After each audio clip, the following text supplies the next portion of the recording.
नमस्कार दोस्तों, राधे राधे, जय श्री कृष्णा। मैं मोमिता स्वागत करती हूँ आप सबको मेरे यूट्यूब चैनल नॉलेज मोमिता में। दोस्तों, कैसे हो आप सब? उम्मीद करती हूँ आप सब बहुत ही अच्छे होंगे। दोस्तों, आज दिवाली है तो आप सबको मेरी तरफ से दिवाली की हार्दिक शुभकामनाएं। दोस्तों, आज दिवाली की शुभ अवसर पर मैं आप सबके साथ साल 2023 में दिवाली की सही तिथि, शुभ मुहूर्त, पूजा विधि, व्रत कथा और महत्व शेयर करूंगी। तो ये जानने के लिए मेरे साथ वीडियो में अंत तक जरूर बने रहेगा। आशा करती हूँ ये वीडियो आप सबको बहुत पसंद आएंगे। तो चलिए देर ना करते हुए शुरू करते हैं आज का वीडियो।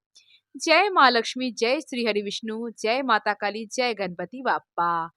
दिवाली 2023 कार्तिक मास की अमावस्या को मनाया जाने वाला खुशियों और रोशनी का त्योहार दिवाली हिंदू धर्म का सबसे बड़ा और प्राचीन त्योहार है। ये त्योहार माँ लक्ष्मी के सम्मान में मनाया जाता है। कुछ जगह पर इस त्योहार को नए साल की शुरुआत भी माना जाता है। दीपोत्सव से कई मान्यता जुड़ी हुई है। ये त्योहार भगवान राम और माता सीता के 14 वर्ष के वनवास के बाद घर आगमन की खुशी में मनाया जाता है। कथाओं के अनुसार दीपावली के दिन ही भगवान विष्णु ने नरसिंह रूप धारण कर हिरण्यकश्यप का वध किया था। दिवाली त्योहार को लेकर अलग अलग मान्यता है। इस बार दीपावली रविवार 12 नवंबर को 2023 में मनाया जाएगा, यानी कि रविवार आज के दिन मनाई जाएगी। ये भी कहा जाता है कि जब भगवान श्री कृष्ण ने नरकासुर का वध किया तब ब्रजवासियों ने इस दिन दीप प्रज्वलित कर खुशियां मनाई। जैन धर्म के लोग इस त्योहार को भगवान महावीर के मोक्ष दिवस के रूप में मनाते हैं। दीपावली की रात को इस रूप में माना जाता है कि माँ लक्ष्मी ने पति के रूप में भगवान विष्णु को चुना और फिर उनसे विवाह किया। दीपावली का त्योहार भगवान विष्णु के बैकुंठ में वापसी के रूप में भी मनाया जाता है। ये भी मान्यता है कि कार्तिक अमावस्या के दिन माँ लक्ष्मी समुद्र से प्रकट हुई थी और इसी दिन अमृतसर में स्वर्ण मंदिर का शिलान्यास हुआ था। दीपावली की रात माँ काली का भी पूजा का विधान है। आइए बात करते हैं साल 2023 में लक्ष्मी पूजा के शुभ मुहूर्त के बारे में। साल 2023 में लक्ष्मी पूजा का सर्वश्रेष्ठ मुहूर्त है 12 नवंबर 2023 रविवार, यानी आज के दिन शाम 5:40 से शाम 7:36 तक का प्रदोष कल शुरू हो रही है। शाम 5:34 से रात 8:08 तक का। ये बात करते हैं दीपावली के महत्व के बारे में। ज्योतिषाचार्य ने बताया है कि 14 वर्ष के वनवास के बाद भगवान राम अपनी पत्नी सीता और भाई लक्ष्मण के साथ अयोध्या लौटने की प्रतीक है। महाकाव्य रामायण में भी भगवान राम की जीत बुराई पर अच्छाई का जीत का प्रतीक है।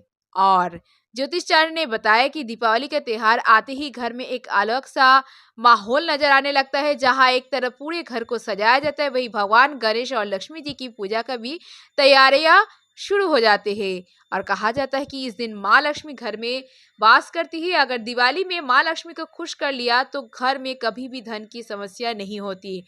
लेकिन इसी दिन भगवान गणेश को भी पूजा जाता है। बुद्धि और विवेक की प्रतीक माने जाने वाले गणेश को इस दिन माँ लक्ष्मी के साथ क्यों पूजा जाता है, इसके बारे में काफी कम लोग जानते हैं। लेकिन हमारे देश में हर त्योहार और उसे मनाने के तरीके के पीछे एक कहानी छिपी रहती है। दिवाली पर गणेश और लक्ष्मी की पूजा के पीछे भी एक ऐसी ही कहानी है। आइए बात करते हैं दिवाली की कथा के बारे में।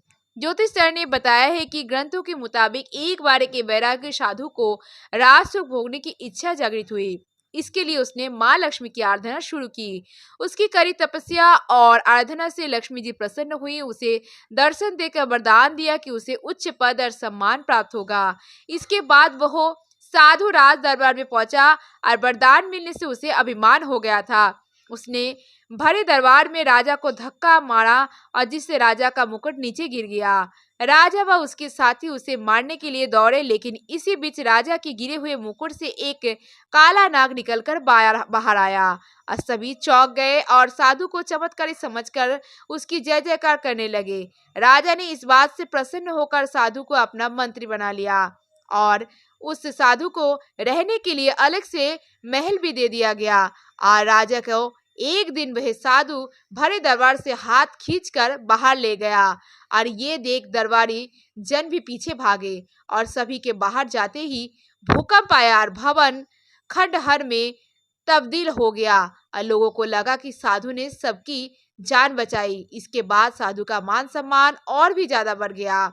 अब इस वैरागी साधु में अहंकार और भी ज्यादा बढ़ गया और तभी राजा के महल में एक गणेश जी की प्रतिमा थी और एक दिन साधु ने ये कहकर वह प्रतिमा हटवा दी कि ये देखने में बिल्कुल अच्छी नहीं है।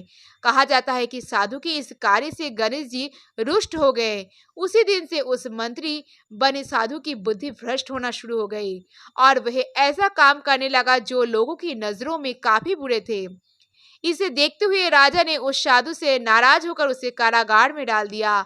साधु जेल में एक बार फिर से लक्ष्मी जी की आराधना करने लगा। लक्ष्मी जी ने दर्शन देकर उसे कहा कि तुमने भगवान गणेश का अपमान किया है, इसके लिए गणेश जी की आराधना करके उन्हें प्रसन्न करो। इसके बाद वह साधु गणेश जी की आराधना करने लगा। उसकी इस आराधना से गणेश जी का क्रोध शांत हो गया।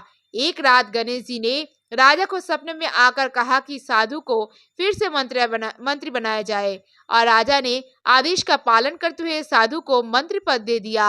इस घटना के बाद माँ लक्ष्मी और गणेश जी की पूजा एक साथ होने लगी और भगवान गणेश बुद्धि का भी प्रतीक है। तो माँ लक्ष्मी धन समृद्धि की घरों में इन मूर्तियों को स्थापित कर पूजन करने से धन और सद्बुद्धि दोनों आएगी। शास्त्र के अनुसार लक्ष्मी जी को धन का प्रतीक माना गया है, जिसकी वजह से लक्ष्मी जी को इसका अभिमान हो जाता है और विष्णु जी इस अभिमान को खत्म करना चाहते थे। इसलिए उन्होंने लक्ष्मी जी से कहा कि स्त्री तब तक पूर्ण नहीं होती जब तक वह माँ न बन जाए और लक्ष्मी जी का कोई भी पुत्र नहीं था और इसीलिए ये सुन के वे बहुत ही निराश हो गई।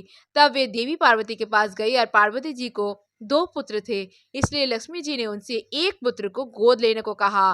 पार्वती जी जानती थी कि लक्ष्मी जी एक स्थान पर लंबे समय नहीं रहती है, इसलिए वे बच्चों को देखभाल नहीं कर पाएगी, लेकिन उनके दर्द को समझते हुए उन्होंने अपने पुत्र गणेश को उन्हें सौंप दिया और इससे लक्ष्मी जी बेहद प्रसन्न हुई और उन्होंने कहा कि सुख समृद्धि के लिए पहले गणेश जी की पूजा करनी पड़ेगी, तभी मेरी पूजा संपन्न होगी। और तभी से दिवाली पर लक्ष्मी गणेश जी की पूजा होने लगी। राधे राधे, जय श्री कृष्ण, जय श्री हरि विष्णु, जय माता लक्ष्मी, जय माँ काली। तो दोस्तों कैसी लगी आप सबको आज की ये वीडियो मुझे कमेंट करके जरूर बताइएगा। वीडियो अगर अच्छी लगी हो तो वीडियो को ज्यादा से ज्यादा लाइक और शेयर जरूर कीजिएगा। ऐसे और वीडियोस पाने के लिए मेरे चैनल नॉलेज विद मोमिता को जरूर सब्सक्राइब कीजिएगा। सब्सक्राइब के बगल में बेल आइकन दबाना मत भूलिएगा ताकि नए नए वीडियो को नोटिफिकेशन जल्द से जल्द मिल जाए। कमेंट में जय श्री हरि विष्णु, जय माता लक्ष्मी, जय गणपति बाप्पा, जय माँ काली लिखना मत भूलिएगा। आप मुझे फेसबुक और इंस्टाग्राम फॉलो कर सकते हैं। मेरे फेसबुक और इंस्टाग्राम लिंक डिस्क्रिप्शन बॉक्स में दे दिया गया है, आप चाहे तो चेक कर सकते हैं। आज के लिए इतना ही, मैं मिलूंगी नेक्स्ट वीडियो में, तब तक के लिए tata bye, thanks for watching, Radhe Radhe, Jai Shri Krishna.